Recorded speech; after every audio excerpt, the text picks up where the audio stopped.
Hi friends, எல்லோரும் எப்படி இருக்கீங்க? நல்லா இருக்கீங்களா? இன்றைக்கி நம்ம இந்த வீடியோவில் எதை பற்றி பார்க்க போகிறோம் அப்படின்னா, தையல் தொழிலை பொறுத்த வரைக்கும் உங்களுக்குள்ள இந்த வைராக்கியமும் மன உறுதியும் இருந்துச்சு அப்படின்னா, ஒரு நாளைக்கு 5 ப்ளவுஸ் என்னங்க 10 ப்ளவுஸ் அசால்ட்டாக நீங்களும் தைக்கலாம்.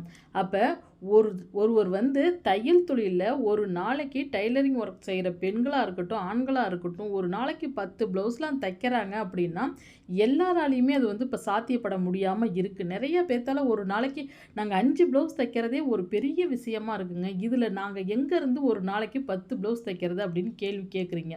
அப்போ ஒரு நாளைக்கு ஒரு சிலர்லாம் இப்போ பார்த்தீங்க அப்படின்னா 10 ப்ளவுஸ் தைக்கிறாங்க அப்படின்னா, அவங்களுக்குள்ளே இருக்கிற ஒரு வைராக்கியமும் குறிக்கோளும் தான் அவங்கள ஒரு தூண்டுகோலாக இருந்து அவங்கள தைக்க வைக்குது. அப்போ தையல் தொழில் பழகினவங்க ஒவ்வொருத்தருக்கிட்டையுமே அந்த வைராக்கியங்கிறது கண்டிப்பாக இருக்குது. அந்த வைராக்கியம் இல்லை அப்படின்னா அந்த தையல் தொழிலே அவங்களால கற்றுக்க முடியாது. ஏன் அப்படி சொல்கிறேன் அப்படின்னா, உங்களுக்குள்ள வைராக்கியம், பிடிவாத குணம் எல்லாம் இருந்ததுனால தான் டைலரிங் ஒர்க்கை பொறுத்த வரைக்கும் நீங்கள் பழகும்போதே பார்த்தீங்க அப்படின்னா, சர்வ சாதாரணமாக அந்த டைலரிங் ஒர்க்கை யாராலையும் கற்றுக்க முடியாதுங்க. இதில் நிறைய நுணுக்கங்கள் இருக்குது, நிறைய பொறுமை இருக்குது. இந்த தையல் தொழிலை பொறுத்த வரைக்கும் நீங்கள் ஒரு ப்ளவுஸ் கட்டிங் பண்ணி தைக்கிறீங்க அப்படின்னா, நீங்கள் ஸ்டார்டிங்கில் எத்தனை ப்ளவுஸை வேஸ்ட் பண்ணியிருப்பீங்க? கொஞ்சம் நீங்கள் நினச்சி பாருங்கள். ஒவ்வொரு தோழிகளும் 5 என்ன 10 ப்ளவுஸ் கூட வேஸ்ட் பண்ணியிருப்பீங்க. ஆனால் செட் ஆகாது. அப்போ அந்த முயற்சியை மட்டும் விட மாட்டீங்க. ஏன் நமக்கு செட் ஆக மாட்டேங்குது? நம்ம ஏதாவது மிஸ்டேக் வந்துக்கிட்டே இருக்கே. நம்ம இந்த தொழிலை நம்ம விடக்கூடாது. எப்படியாவது நம்ம கற்றுக்கணும். எப்படியாவது நம்ம முயற்சி செஞ்சாலும் கற்றுக்கணும் அப்படின்னு சொல்லி முயற்சி பண்ணிக்கிட்டே இருப்பீங்க. ஒரு ப்ளவுஸ் செட் ஆகலை, வேஸ்ட் ஆகிடுச்சா, அடுத்தது இன்னொரு ப்ளவுஸை முயற்சி பண்ணுவோம். அதே போல் நெக்ஸ்ட்டு அப்படின்னு சொல்லி முயற்சி பண்ணி பண்ணி உங்கள் மன உறுதியோடையும் வைராக்கியத்தையோடு தான் அந்த தொழில் கற்றுருக்கீங்க. அப்போ அந்த தொழில் கற்றுக்கிட்ட இருந்த ஒரு ஆர்வம், அப்போ உங்களால் அவ்வளோ ஆர்வத்தோடு கற்றுக்கிட்டு இருந்தீங்க அப்படின்னா, அப்போ கண்டிப்பாக உங்களால் ஒரு நாளைக்கு 10 ப்ளவுஸ் சர்வ சாதாரணமாக நீங்கள் தைக்க முடியும். அப்போ உங்களுக்குள்ள ஒரு குறிக்கோளுங்கிறது கண்டிப்பாக இருக்கணுங்க. உங்களுக்குள்ள ஒரு லட்சியம் அப்படிங்கிறது இருந்தால் மட்டும்தான் நமக்கு அந்த வேகம், விவேகம் எல்லாமே இந்த தையல் தொழிலில் வரும். நீங்க சொல்றதெல்லாம் சரிதாங்க. அப்ப எங்களுக்குள்ள ஒரு ஆர்வம் இருந்துச்சு. ஒரு இன்ட்ரெஸ்ட் இருந்தது. அப்ப எங்களால முடிஞ்சுது. ஆனா இப்ப எங்களால முடியலையே. இப்ப எங்களால அதிக துணி ஸ்டிச் பண்ண முடியலையே. நாங்க அப்ப கத்துக்கும் பொழுது டிசைன் ப்ளவுஸா இருக்கட்டும், அல்லது ப்ளவுஸா இருக்கட்டும், சுடியா இருக்கட்டும், எல்லாமே ஒரு இன்ட்ரெஸ்ட்டா பழகணும். ஆனா இப்ப எங்களால ஹெல்த் முடியல. ஆனாலும் இப்ப என்னால ஒர்க் பண்ண முடியல. 10 ப்ளவுஸ்லாம் தைக்கிறது ரொம்ப கஷ்டமா இருக்குங்க. ஒரு நாளைக்கு 5 தைக்கிறதே பெரிய விஷயம். இதில எங்களால எப்படி முடியும்? எங்களால முடியலையே அப்படின்னு சொல்லுவீங்க. ஆனால் நம்ம ஒவ்வொருத்தருமே நீங்கள் தையல் தொழிலை நினச்சி பாருங்கள். நீங்கள் இப்போ 10 வருஷம் ஸ்டிச் பண்ணுறவங்களா இருக்கலாம், அல்லது ஒரு 20 வருஷமாக இருக்கலாம், 5 வருஷமாக இருக்கலாம். இந்த தொழிலுக்கு வரத்துக்கு நம்ம ஒவ்வொருத்தருமே எவ்வளோ கஷ்டப்பட்டிருப்போம் கொஞ்சம் நினச்சி பாருங்கள். இந்த தொழிலில் நம்ம எவ்வளோ அவமானம், அசிங்கம் அது இல்லாத பார்த்தீங்க அப்படின்னா, எத்தனை நாள் தீபாவளி இந்த பொங்கல் டைம்லலாம் குளிக்க டைம் இருக்காது, சாப்பிட டைம் இருக்காது, நம்ம நினச்ச இடத்துக்கு போக முடியாது. அப்படிலாம் நம்ம கஷ்டப்பட்டோம். எத்தனை நாள் நீங்கள் வலிகளோடு தைச்சிருப்பீங்க ஒவ்வொருத்தரும் சொல்லுங்கள். எவ்வளோ பேக் பெயின் இருக்கும், எவ்வளோ பின்கழுத்து வலி இருக்கும், ஷோல்டர் பெயின் இருக்கும். இதோடலாம் நம்ம எதுக்காக ரொம்ப கஷ்டப்பட்டு ஹார்ட் ஒர்க் பண்ணி உழைச்சோம் இந்த தொழிலை விடுறதுக்கா? நீங்கள் நல்லா யோசிச்சு பாருங்கள். எப்படியாவது இந்த தொழிலில் எவ்வளோ முயற்சி எடுத்திருப்பீங்க. வலிக்குதுன்னு சொல்லி நம்ம தூங்கியிருப்போமா சொல்லுங்கள்? எத்தனை நாள் தூங்காமல் கஷ்டப்பட்டிருப்போம். இரவு பகல் பாராமல் எவ்வளோ நாள் நம்ம உழைச்சிருப்போம். ஒவ்வொருத்தருமே யோசிச்சு பாருங்கள். அப்போ அந்த தொழிலை நம்ம சாதிக்கிறதுக்காக கஷ்டப்பட்டோமா, அந்த தொழிலை விடுறதுக்காக கஷ்டப்பட்டோமா? அப்போ இருந்த வைராகியம் நம்மக்கிட்ட இப்போ ஏன் வரமாட்டேங்குது? கொஞ்சம் திங்க் பண்ணி பாருங்கள். எல்லாருமே கொஞ்சம் யோசிச்சு பாருங்கள். இப்போ தீபாவளி பண்டிகை இன்னும் ஒரு 3 வாரம் பக்கம்தான் இருக்குது. அப்போ இப்படிலாம் நம்மளால் முடியலன்னு சொல்லிக்கிட்டு இருந்தோம் அப்படின்னா, தீபாவளி பண்டிகைக்கு எப்படி எல்லா துணியும் நம்ம ஸ்டிச் பண்ணி கஸ்டமருக்கு கொடுக்க போகிறோம்? அவங்க கேட்குற டைமுக்கு எப்படி நம்ம தச்சு தரப்போகிறோம் அப்படின்னு நீங்கள் நல்லா யோசிச்சு பாருங்கள். இப்படியே நம்ம ஒவ்வொரு நாளையும் டைமையும் வேஸ்ட்டு பண்ணிக்கிட்டு இருந்தோம் அப்படின்னா, நாளைன்னு வந்துக்கிட்டே தான் இருக்கும். அப்போ நமக்குள்ள ஒரு வைராகியம், பிடிவாதம் அப்படிங்கிறது இருக்கணுங்க. உங்கள் ஒவ்வொருத்தருக்குள்ளேயுமே முடியல அப்படிங்கிறதெல்லாம் சும்மா. நான் சொல்கிறது இதுதான். உங்கள் அனைவராலையுமே முடியும். அனைவராலையுமே கண்டிப்பாக ஸ்டிச் பண்ண முடியும். இப்போ ஒன்றும் இல்லைங்க. இப்போ 10 ப்ளவுஸ் இல்லைனாலும் உங்களால் ஒரு நாளைக்கு ஒரு 6, 7 ப்ளவுஸ் சர்வசாதாரணமாக தைக்கலாம். இப்போ ஒரு நார்மல் ப்ளவுஸுக்கு 1/2 மணி நேரம் டைம் எடுத்துக்குங்க. அப்போ 1/2 மணி நேரம் டைம் எடுத்துக்கிட்டிங்கன்னா, ஒரு சாதா ப்ளவுஸ் பார்த்தீங்க அப்படின்னா ஒரு 2 மணி நேரத்தில் 4 ப்ளவுஸ் தைச்சிடலாம். அப்போ 3 மணி நேரம் டைம் கணக்கு பண்ணுங்கள், 6 ப்ளவுஸ் தைச்சிடலாம். அப்போ நம்ம பொழுதுனிக்கு நீங்கள் கஷ்டப்படவே தேவையில்லை. இப்போ இந்த தொழிலுக்கு ரொம்ப ரொம்ப முக்கியமான அந்த பதிவு, இதை ஸ்கிப் பண்ணாமல் கேளுங்க. மெயினாக உங்களுக்கு அதிக துணி தைக்கணும் அப்படின்னா ஆர்வங்கிறது வரணுங்க.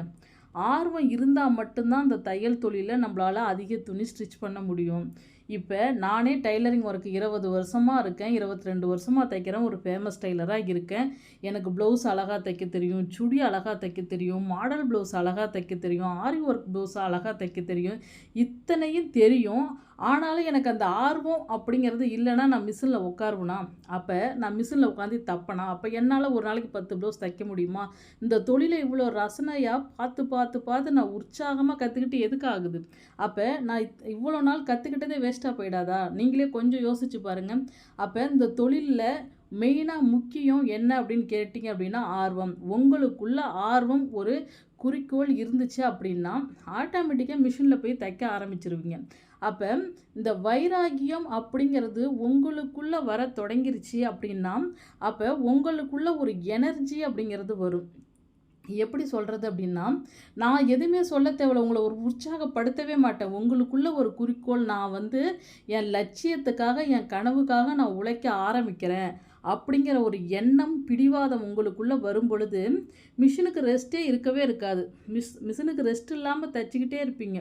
அப்போ உங்கள் வீட்டில் உள்ளவங்களே உங்களை ஆச்சரியமாக பார்ப்பாங்க. எப்பயுமே சோம்பேறித்தனமாக ஒரு நாளைக்கு 1, 2 தானே இவ தப்பா, எப்படி மிஷினில் தொடர்ந்து ஸ்டிச் பண்ணிகிட்டு இருக்கா அப்படின்னு அவங்களே வந்து மனசில் நினைப்பாங்க. அப்போ அக்கம் பக்கத்து வீட்டுக்காரங்களுக்கெல்லாம் நீங்கள் தைக்கிறோட மிஷினோட சவுண்டு வந்து அது வரைக்கும் கேட்கும். நைட்லலாம் தூக்கமே வராது. எப்படியும் நம்ம இன்றைக்கி 10 முடிச்சே ஆகணும் அப்படிங்கிற ஒரு லட்சியம், வெறி தான், வேறு ஒன்றும் இல்லை. அப்போ முடிச்சே ஆகணும் அப்படிங்கிறப்ப நீங்கள் தைக்கிற சவுண்டு கட்ட கட்ட கட்ட நாங்கள் அடுத்தவங்க வீட்டுக்கே கேட்கும். அவங்க மறுநாள் காலையில் உங்ககிட்ட கேட்பாங்க, என்ன நைட்டு ஃபுல்லும் தூங்கவே இல்லையா, தைச்சிக்கிட்டே இருந்தியா, மிஷின் சவுண்டு எங்கள் வீடு வரைக்கும் கேட்டுச்சே அப்படின்லாம் சொல்லுவாங்க. யார் யாரெல்லாம் உங்களை வந்து சோம்பேறி அப்படின்னு சொன்னாங்களோ அவங்க எல்லாருமே உங்களை ஒரு ஆச்சரியமாக பார்ப்பாங்க. எப்பயுமே இவங்க சோம்பேறித்தனமாக தானே இருப்பாங்க, இவங்ககிட்ட நம்ம ஒரு ப்ளவுஸ் கொடுத்து ஒரு 2 ப்ளவுஸ் தைக்க கொடுத்தாவே 10 நாள் 15 நாள் 1 மாதம் ஆக்குவாங்களே, இப்போ எப்படி இவ்வளோ சுறுசுறுப்பாக தைக்கிறாங்க அப்படின்னா அடுத்தவங்களே நம்மளை வியர்ந்து பார்க்கணும். அந்த அளவுக்கு நீங்கள் மாறணும். கண்டிப்பாக மாற்றம் அப்படிங்கிறது உங்களுக்குள்ளே வரணுங்க. நீங்கள் இன்றைக்கி நான் சொல்கிறேன் பாருங்கள், இன்னையிலேருந்து நீங்கள் முடிவு பண்ணுங்கள், நான் கண்டிப்பாக இந்த தையல் மிஷினில் உழைக்க ஆரம்பிக்க போகிறேன், எனக்குள்ளே ஒரு குறிக்கோள் இருக்குது, இந்த சோம்பேறித்தனத்தெல்லாம் நான் தூக்கி ஒரு ஓரமாக மூலையில் ஓரம் கட்டிட்டு இனிமேல் நான் வந்து தைக்க ஸ்டார்ட் பண்ண போகிறேங்க. இந்த தீபாவளி பண்டிகைக்கு நான் பாருங்கள் குறைந்தபட்சம் ஒரு 10,000 15,000த்துக்கு நான் தைக்காமல் ஓயவே மாட்டேன். எனக்குள்ளே ஒரு உற்சாகம் வந்துருச்சு, இனிமேல் நான் எவ்வளோ வேலை தப்பேன் பாருங்கள் அப்படின்னு சொல்லணும். அப்போ யார் யார் உங்களை வந்து சொன்னாங்களோ 1 மாதம் 2 மாதம் இந்த டைலர்கிட்ட போனால் ஆகும்னு சொன்னாங்களோ அவங்கெல்லாம் திருப்பி உங்ககிட்டயே ஆர்டர்ஸ் கொண்டுட்டு வரணும். அந்த அளவுக்கு நம்ம உழைக்க ஆரம்பிக்கணும். உங்களுக்குள்ள ஒரு வைராகியத்தை வர வைங்க. உங்களுக்குள்ள ஒரு நம்பிக்கை, தன்னம்பிக்கைங்கிறது கண்டிப்பாக உங்களுக்குள்ளே வந்துருச்சு அப்படின்னா எல்லாருமே ஆச்சரியமாக பார்ப்பாங்க. ஏன் வெளியில் உள்ளவங்கள சொல்கிறீங்க, உங்கள் வீட்டில் உள்ளவங்களே ஆச்சரியமாக பார்ப்பாங்க. சரி இனிமேல் உழைக்க ஆரம்பிச்சிட்டா அப்படின்னு சொல்லி நமக்கே ஒரு மரியாதை அப்படிங்கிறது கண்டிப்பாக கிடைக்குங்க. அதனால் எப்பயுமே இந்த முடியாது, என்னால் முடியாது அப்படிங்கிற ஒரு வார்த்தையை உங்கள் மனசுல இருந்து தூக்கி எறிங்க. எவ்வளோ வலிகள் வந்தாலும் சரி, அப்போ நம்ம நமக்கு அதிகமாக பெயின் இருக்கே அப்படின்னு சொல்லிட்டு நம்ம ஓரமாக மூலையில் உட்காந்து தைக்காமல் இருந்தால் அது சரியாயிருமா? நீங்களே கொஞ்சம் யோசிச்சு பாருங்கள். எனக்கு ரொம்ப பெயினாக இருக்குங்க, என்னால் முடியலங்க, சுத்தமாக என்னால் ஹார்ட் ஒர்க் பண்ணி உழைக்க முடியல, என்கிட்ட ஒரு ஹெல்த்தில் பார்த்தீங்க அப்படின்னா ஒரு பலமே இல்லாத மாதிரி இருக்குது அப்படின்னா அதுக்குள்ள ட்ரீட்மெண்ட் எடுங்க. அப்போ ஹாஸ்பிட்டல் போய் நம்ம உடம்பை முதல்ல ஃபஸ்ட்டு நான் சொல்கிறது என்ன அப்படின்னா நம்மளுடைய ஹெல்த்தை முதல்ல ஆரோக்கியமாக பார்த்துக்கணும். உங்களுடைய ஹெல்த் ஆரோக்கியமாக இருந்தால் தான் மிஷினில் உட்காந்து நம்ம தைக்க முடியும். நிறைய பேர் வந்து பார்த்திங்க அப்படின்னா நம்ம ஹெல்த்தை பார்த்துக்காம அப்போ ஆரோக்கியம் அப்படிங்கிறது நம்மக்கிட்ட இல்லைன்னா எந்த ஒரு தொழிலாக இருந்தாலும் செய்யவே முடியாது. டைலரிங் தொழில்னு இல்லை, எந்த தொழிலாக இருந்தாலும் நம்ம செய்ய முடியாது. அப்போ தையல் தொழில் வந்து உங்களுக்கு 100% எனக்கு இந்த தையல் தொழில் ரொம்ப ரொம்ப பிடிக்குங்க, இந்த தொழிலை நான் விரும்பி ரொம்ப ரொம்ப ஆசைப்பட்டு கற்றுக்கிட்டேன் அப்படின்னு சொல்கிற ஒவ்வொருத்தருமே இந்த தொழிலை விட்டு விலகவே மாட்டாங்க. அவங்க நாடி நரம்பு ரத்தம் எல்லாமே இந்த தையல் தொழில்ங்கிறது ஊறி போயிடுச்சு அப்படின்னா இந்த தொழிலை எப்படி நம்ம டெவலப் பண்ணலாம், ஏதாவது பெயின் இருந்துச்சு அப்படின்னாலும் உடனே ஹாஸ்பிட்டல் போய் அதை சரி பண்ணிவிட்டு மறுபடியும் நம்ம எப்படி மிஷினில் உட்காந்து தைக்கலாம் அப்படிங்கிறத மட்டும்தான் யோசிப்பாங்க. இப்போ பார்த்தீங்க அப்படின்னா ஒருத்தர் 10 ப்ளவுஸ் 15 ப்ளவுஸ் தைக்கிறாரு அப்படின்னா அவங்களுக்குள்ள அந்த தோல்வி பயம் அப்படிங்கிறது இருக்கவே இருக்காது. எப்பயுமே நானும் நிறைய பேத்த பார்த்துருக்கேன். அப்ப நெக்ஸ்ட்டு என்ன தைக்கலாம்? எவ்வளோ துணியா இருந்தாலும் போடுங்க. எனக்கு வேலை தாங்க வரல. நான் தைக்க தயாரா இருக்கேன். எனக்கு ஆர்டர்ஸ் தாங்க அதிகம் வரல. ஆனா ஒரு நாளைக்கு 5 20 கூட நான் தைக்க ரெடியா இருக்கேன் அப்படின்லாம் சொல்லுவாங்க. ஆனா அவங்களுக்கு வந்து பார்த்தீங்கன்னா, ஆர்டர்ஸ் அதிகம் கிடைக்க மாட்டேங்குது. ஆனா நமக்கு ஆர்டர்ஸ் அதிகம் கிடைச்சும் நம்மளால தைக்க முடியல. இதான் இப்ப நெறைய இடத்துல நடக்கிற விஷயமா இருக்கு. அப்ப அவங்க எவ்வளோ ஒரு முயற்சி, எவ்வளோ ஒரு உற்சாகமா இருக்காங்க பாருங்க. அந்த உற்சாகம் ஏன் நம்மகிட்ட இல்ல? என்னையும் சேர்த்து தான் சொல்றேன். நானா இருந்தாலும் சரிதான். உற்சாகம், குறிக்கோள் எனக்குள்ள ஒரு பிடிவாதங்கிறது இருக்கணும். அந்த பிடிவாதம் எதுல இருக்கணும் அப்படின்னா, நம்ம தொழில்ல இருக்கணும். அது தொழில்ல எப்படி இருக்கணும் அப்படின்னா, என்னால ஒரு நாளைக்கு இத்தனை ப்ளவுஸ் கண்டிப்பா நான் தைப்பேன். என்னால தைக்க முடியும் அப்படிங்கிற ஒரு பிடிவாதம் இருந்தா மட்டும் தான் அந்த தையல் தொழில்ல சக்சஸ் ஆக முடியும். நீங்களே கொஞ்சம் நெனச்சு பாருங்க. நம்ம ஒவ்வொரு கஸ்டமர்ட்டயும் எவ்வளோ திட்டு வாங்கியிருப்போம் நெனச்சு பாருங்க. ஒவ்வொருத்தரும் நமக்கு எவ்வளோ ஒரு இது பண்ணியிருப்பாங்க. ஆனா, ஒண்ணு மட்டும் நான் கடைசியா சொல்றேங்க. இப்ப தையல் தொழில பொறுத்தவரைக்கும், நம்ப ஒரு நெனைச்ச இடத்துக்கு நம்ப வேலைக்கு போக முடியாது. இப்ப நெனைச்ச இடத்துக்கு வேலைக்கு அப்படின்னா, என்ன ஒரு ஃபங்ஷன் எதா இருந்தாலும் சரி, அங்கலாம் நம்ம போய் கலந்துக்க முடியாது. அப்ப நமக்கு வேலை இருக்கும். அப்ப நம்ம என்ன நினைப்போம், சரி அவங்கலாம் வந்து இப்ப தீபாவளி கொண்டாடுறாங்க, பொங்கல் கொண்டாடுறாங்க, நம்பளால முடியலையே, இந்த தொழில ஏன் நம்ம கத்துக்கிட்டோம்? இந்த தொழில்ல நெறைய பேத்துட்ட திட்டு வாங்குறோம். அப்படிங்கிற ஒரு எண்ணம்லாம் வந்துருச்சு அப்படின்னா, உங்களால ஹார்ட் ஒர்க் பண்ணி ஸ்டிச் பண்ண முடியாது. எல்லாத்தையுமே நம்ம ஒரு சில விஷயங்கள இந்த தொழில்ல விட்டு குடுத்தா மட்டும் தாங்க அடுத்த லெவலுக்கு நம்பளால கண்டிப்பா போக முடியும். டெய்லரிங் ஒர்க்கை பொறுத்த வரைக்கும் இப்போ மெயினாக வந்து பார்த்தீங்க அப்படின்னா உங்களுக்கு இந்த ஆர்டர்ஸ் கம்மியாக இருக்கிறப்ப தான் உங்களுக்கு இந்த சோம்பேறித்தனம் அப்படிங்கிறது இருக்கும். இதே நீங்கள் தையல் தொழிலையே ஒரு ஃபேமஸ் ஆயிட்டீங்க, உங்களுக்கு ஆர்டர்ஸ் அதிகம் வர ஆரம்பிச்சிருச்சு அப்படின்னு வச்சுக்கிங்களேன், கண்டிப்பாக உங்ககிட்ட இந்த சோம்பேறித்தனங்கிறது வரவே வராது. எதனால் இப்படி சொல்கிறேன் அப்படின்னு பார்த்தீங்க அப்படின்னா, உங்களுக்கு ஆர்டர்ஸ் அதிகம் இருக்கும் பொழுது நம்ம என்ன பண்ணுவோம், பகல்லே இப்போ எனக்கெல்லாம் இதான் நடந்துகிட்டு இருக்கு. இப்போ பகல்லே 1 மணி நேரம் நம்ம ரெஸ்ட் எடுப்போம் அப்படின்னு போய் படுக்க போனால், அடுத்த ஆள் இதே போல நான் அர்ஜென்ட்டா ஒரு இடத்துக்கு நான் அந்த ப்ளவுஸ் போட்டு போகணுங்க. கண்டிப்பா அந்த ப்ளவுஸே தாங்க எனக்கு வேணும்பாங்க. வேற ப்ளவுஸ் ஏதாவது போட்டு போங்க. கொஞ்சம் உடம்பு சரியில்ல அப்படின்னு சொன்னாலும் கஸ்டமர் கேட்கவே மாட்டாங்க. இல்லங்க எனக்கு இது எப்படியாவது தச்சு குடுத்துருங்க அப்படின்னு சொல்லி அவங்க கம்பல் பண்ணும்பொழுது நம்ம என்ன பண்றோம், ஆட்டோமேட்டிக்கா தைக்க ஆரம்பிக்கிறோம். சரி அவங்களுக்கு நம்ம ரிஸ்க் எடுத்து தச்சு குடுத்துட்டு மறுபடியும் ரெஸ்ட் எடுக்க போலாம் அப்படின்னு நெனைச்சா கூட அடுத்த கஸ்டமர் வருவாங்க. இதே போல ஒவ்வொரு கஸ்டமரா நமக்கு வந்துகிட்டே இருக்கும் பொழுது, அந்த இடத்துல என்ன ஆகுது அப்படின்னா, நமக்கு ஓய்வு இல்லாம நம்ம மிஷின்ல தச்சுக்கிட்டே இருக்கிற சூழ்நிலை அப்படிங்கிறது வந்துரும் ஆட்டோமேட்டிக்கா. அப்ப எப்படி நம்ம வந்து சோம்பேறித்தனமா ரெஸ்ட் எடுக்க முடியுமா? அப்ப நமக்கு ரெஸ்ட்டுங்கிறது இருக்கவே இருக்காது. ஒவ்வொரு கஸ்டமரா வந்து பார்த்தீங்க, அர்ஜென்ட்ன்னு அப்படி வந்துகிட்டே இருக்கும் பொழுது, அப்ப நமக்குள்ள என்ன ஆகுது அப்படின்னா பார்த்தீங்கன்னா, ஒரு உற்சாகம் அப்படிங்கிறது வந்துருது. நம்ப எப்பவும் பார்த்தீங்கன்னா, கஸ்டமர் யாரும் வரல அப்படின்னா, நமக்குள்ள ஒரு சோம்பேறித்தனங்கிறது எல்லாத்துக்குமே இருக்கும். சரி நாளைக்கு தச்சுக்கலாம், அடுத்த நாள் தச்சுக்கலாம் அப்படிங்கிற ஒரு எண்ணம் அப்படிங்கிறது இருந்துகிட்டே இருக்கும். அதே அர்ஜென்ட்னு கஸ்டமர் நம்மள வந்து பிடிவாதம் பண்ணும் பொழுது தான் நம்ம மிஷின்ல வந்து வேக வேகமா விவேகத்தோட நம்ம வேக வேகமா தைக்க ஆரம்பிக்கிறோம். அப்ப அந்த வேகம் முயற்சிங்கிறது அப்ப மட்டும் நம்ம எப்படி நமக்கு அந்த சுறுசுறுப்புங்கிறது கிடைக்குது. அப்ப மட்டும் நமக்கு ஹெல்த் எப்படி நல்லா இருக்கு. கொஞ்சம் நெனச்சு பாருங்க. நம்ம உடம்பே முடியலன்னு நானா ரொம்ப டயர்டா இருக்கு, ரொம்ப சோர்வா இருக்கு, அசதியா இருக்குன்னு கை, கால் வலி அவ்ளோ பெயினா இருக்கும்.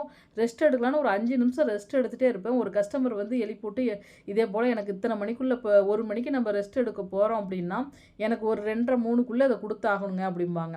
அப்ப அவங்க சொல்லும் பொழுது என்ன ஆகுது அப்படின்னா, நம்ம கட கட கடன்னு வந்து ப்ளவுஸ கட் பண்ணி மிஷின்ல உட்காரும் பொழுது, அந்த கை, கால் வலி எப்படி தான் சரியாச்சுன்னே தெரியாது. எனக்கெல்லாம் அதே போலலாம் நடந்திருக்கு. அப்ப கை, கால் வலி, பேக் பெயின் எதுவுமே இருக்கவே இருக்காது. அந்த உற்சாகங்கிறது இயல்பாவே வந்துருது. அப்படிதாங்க தையல் தொழில பொறுத்தவரைக்கும் இதே போல தான் நான் இன்ன வரைக்கும் நான் ரன்னிங் பண்ணிட்டு வந்துட்டே இருக்கேன். ரெஸ்ட்டுக்கு வேலை இல்லாம நம்ம இது பண்ணிக்கிட்டு இருக்கோம். அப்ப உங்களுக்கு எப்பப்பலாம் டைம் கிடைக்குதோ, ஒரு சிலருக்குலாம் பார்த்தீங்கன்னா, பகல்ல வந்து பார்த்தீங்க அப்படின்னா, கஸ்டமர் அதிகம் வந்துகிட்டே இருப்பாங்க. தைக்க கூட டைம்ங்கிறது இருக்கவே இருக்காது. இந்த மாடல் இப்போ டிசைன் ப்ளவுஸுக்குலாம் பார்த்தீங்கன்னா, கஸ்டமர் வந்து பார்த்தீங்கன்னா, இந்த மாடல் இப்படிங்க, இந்த மாடல் எப்படிங்க, அது அவங்க செலக்ஷன் பண்ணி ஒரு மாடல் ப்ளவுஸை நம்மக்கிட்ட தைக்க சொல்லி ஆர்டர் குடுக்கறதுக்குள்ளேயே ஒரு கஸ்டமருக்கே 1/2 மணி நேரம் ஆயிருது. அவ்வளோ டைம்லாம் எடுக்குது. தையல் தொழில்ல நம்ம எல்லாமே அனுசரிச்சு தான் நம்ம வந்து இதில வந்து ஸ்டிச் பண்ணி இந்த தொழில அடுத்த கட்டத்துக்கு கொண்டுட்டு போகணும். அதுக்கு என்ன பண்ணணும் அப்படின்னா, நமக்கு பொறுமைங்கிறது ரொம்ப ரொம்ப ரொம்ப அந்த தொழிலுக்கு பொறுமை ரொம்ப ரொம்ப முக்கியம். அப்படி நம்ம பொறுமையோடு ரொம்ப பதட்டப்படவே படாதீங்க. எதுக்கு மனசுக்குள்ள ஒரு பயம், பதட்டம், படபடப்பு இதெல்லாம் இருந்துச்சு அப்படின்னா, நம்மளால ஸ்டிச் பண்ண முடியாது. எதையுமே நார்மலா அப்படியே ஒரு மனச ஒருநிலைப்படுத்தி இந்த தொழில செஞ்சோம் அப்படின்னா, உங்களுக்கு இந்த தொழில்ங்கிறது ரொம்ப ரொம்ப பிடிக்கும். உங்களுக்கு ஆர்வங்கிற தூக்கங்கிறது அதுவாகவே வந்துடும். அது இல்லாத பார்த்தீங்கன்னா நீங்கள் ரெஸ்ட் எடுக்க போனால் கூட சரி இத்தனை நமக்கு இவ்வளோ வேலை இருக்கே, தீபாவளி வேற கிட்ட நெருங்கிருச்சே, இப்போ பழைய வேலையெல்லாம் நம்ம முடிச்சு கொடுத்தா தானே அடுத்து நம்ம தீபாவளி பண்டிகைக்கு துணி வாங்க முடியும் அப்படின்னா நீங்கள் நினச்சி பாருங்கள். ஒரு 5 நிமிஷம் தினமும் வந்து பயிற்சி எடுத்துக்கிட்டே இருங்க. அடுத்த வேலையை எப்படி நம்ம ஸ்டிச் பண்ணலாம், இப்போ நம்மக்கிட்ட எத்தனை வேலை இருக்குது, எத்தனை ப்ளவுஸ் இருக்குது, இப்போ நம்மக்கிட்ட ஒரு 50 ப்ளவுஸ் இருக்கா, அதை பகுதி பகுதியாக பிரிப்போம். இன்றைக்கி 5 தப்போம், நாளைக்கு 10 தப்போம். அப்போ உங்களுக்குள்ள இப்போ லைனிங் ப்ளவுஸ் வந்து ஒரு நாளைக்கு 10 ப்ளவுஸ் தைக்கிறது ரொம்ப கஷ்டமாக தான் இருக்கும். என்னை பொறுத்த வரைக்கும் என்னாலேயே ஒரு நாளைக்கு 10 லைனிங் ப்ளவுஸ்லாம் தைக்கிறது ரொம்ப கஷ்டமாக இருக்கும். ஒரு 6-7 தான் என்னாலே தைச்சிட்டு இன்ன வரைக்கும் பார்த்தீங்க அப்படின்னா, ரொம்ப சீசன் டைம்லனா ஒரு 10 ப்ளவுஸ் அடிப்பேன். மித்த டைமில் டெய்லிலாம் லைனிங் ப்ளவுஸ் வந்து 10 ப்ளவுஸ் யாராலையும் தைக்க முடியாதுங்க. ரொம்ப ரிஸ்க்காக இருக்கும், கொஞ்சம் ரொம்ப ரொம்ப கஷ்டமாக இருக்கும். இதே நார்மல் ப்ளவுஸாக இருந்தால் ஈஸியாக நானே ஒரு நாளைக்கு 10 தைச்சிருவேன். ஆனால் லைனிங் ப்ளவுஸ் வந்து 10 தைக்கிறது கொஞ்சம் ரிஸ்க்காக தான் இருக்கும். அப்போ லைனிங் ப்ளவுஸாக ஒரு நாளைக்கு ஒரு 6-7 ப்ளவுஸ் தைச்சிக்கலாம். அப்போ நார்மல் ப்ளவுஸாக ஒரு நாளைக்கு 10 தைச்சிக்கலாம். அப்போ தீபாவளி ஒரு 25 நாள் இருக்கா, நம்ம ஒரு 10 நாளையில் இந்த வேலையெல்லாம் நம்ம ஒரு 50-60 ப்ளவுஸ் இருக்கா அதெல்லாம் முடிச்சு வச்சுருவோம். அதுக்கு பிறகு நம்ம தீபாவளி பண்டிகை வேலையை வாங்கி தைக்கலாம் அப்படிங்கிற ஒரு எண்ணம், அந்த பயிற்சியை முதல்ல எடுங்க. அப்படிலாம் நீங்கள் யோசித்து நீங்கள் திங்க் பண்ணி செஞ்சீங்கன்னா தான் தீபாவளிக்கு நமக்கு 4 வேலை வரும், நம்மளும் கொஞ்சம் சம்பாதிச்ச மாதிரி இருக்கும். ஏன்னா தையல் தொழிலில் சீசன் டைமில் தான் நமக்கு மொத்தமாக அமௌண்ட்டுங்கிறது கிடைக்கும். இதே வந்து பார்த்தீங்க அப்படின்னா டிசைன் ப்ளவுஸ்லாம் எவ்வளோ கேட்டாலும் கஸ்டமர் கொடுப்பாங்க. தீபாவளிக்கெல்லாம் பேரம் பேச மாட்டாங்க, பாக்கியும் அதிகம் போகாது. ஏன்னா நாளுங்கிழமையெல்லாம் உங்ககிட்ட நம்ம பாக்கி சொல்ல முடியாது அப்படின்ட்டு கையிலேயே எல்லா கஸ்டமரும் கொடுத்துருவாங்க. அதனால் நீங்கள் இப்போயே உங்கள் உடம்பையும் நல்லா கவனிச்சிக்கிங்க. தீபாவளிக்கு நல்லா ஆரோக்கியமாக இருங்க. நல்ல ஒரு வைராக்கியத்தோடு இருக்கிற பழைய வேலையை எல்லாமே ஸ்டிச் பண்ணி முடிங்க. அப்போ தான் தீபாவளிக்கு அதிக வேலை வாங்க முடியும். இந்த தையல் தொழிலில் நீங்களும் அதிகமாக சம்பாதிக்க முடியும்.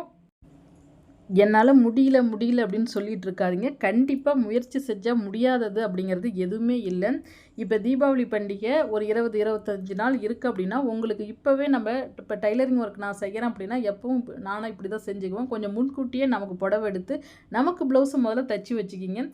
லாஸ்ட்டாக வந்து நமக்கு தைச்சிக்கலாம் அப்படின்னு பார்த்தா அன்றைக்கி நம்ம தீபாவளிக்கு புடவையும் கட்ட முடியாது, எதுவுமே செய்ய முடியாது, நம்ம கொண்டாடவே முடியாது. அதனால் இப்போவே நீங்கள் வந்து ஏன்னா நமக்கு வந்து பண்டிகைங்கிறது எல்லாத்துக்கும் ஒன்று தான். அப்போ நம்ம ஒரு மதியத்துக்கு மேலேயாவது ஒரு குளிச்சுட்டு புது புடவை கட்டி நம்ம சேரீயோடு நம்மளும் கொண்டாடணும்ல. அதனால் நீங்கள் என்ன பண்ணுறீங்க அப்படின்னா இப்போவே நீங்கள் புடவை எடுத்து ப்ளவுஸ் உங்களுக்கு என்ன டிசைன் ப்ளவுஸோ அதை நம்ம ஸ்டிச் பண்ணி வச்சுக்குவோம். அதனால் ஒன்றொன்றையுமே திங்க் பண்ணி செய்யுங்க. கண்டிப்பாக வந்து எல்லாருமே சக்ஸஸ் பண்ண முடியும். நல்ல மன உறுதியோட வைராக்கியத்தோடு தைங்க. ஒரு நாளைக்கு 5 என்ன 10 ப்ளவுஸ் கூட அனைத்து தோழிகளும் சுலபமாக தைக்கலாம். சரிங்க ஃப்ரெண்ட்ஸ், இந்த வீடியோ உங்களுக்கு ரொம்ப ரொம்ப பயனுள்ளதாக இருந்திருக்கும் அப்படின்னு நினைக்கிறேன். இப்போ தான் நம்ம சேனலை ஃபஸ்ட் டைம் பார்க்குறீங்க அப்படின்னா சப்ஸ்கிரைப் பண்ணுங்கள், உங்கள் ஃப்ரெண்ட்ஸுங்களுக்கும் ஷேர் பண்ணுங்கள். நெக்ஸ்ட்டு இன்னொரு உற்சாகமான வீடியோவில் பார்ப்போம். இப்போ தீபாவளி பண்டிகை வரதுனால உங்களுக்கு நான் அடிக்கடி உங்களை உற்சாகப்படுத்திக்கிட்டே இருக்கேன். அனைவருமே வந்து சோம்பேறித்தனத்தை ஒதுக்கி வச்சுட்டு உற்சாகமாக தைக்க தொடங்குவோம். நெக்ஸ்ட்டு இன்னொரு வீடியோவில் பார்ப்போம். Bye friends.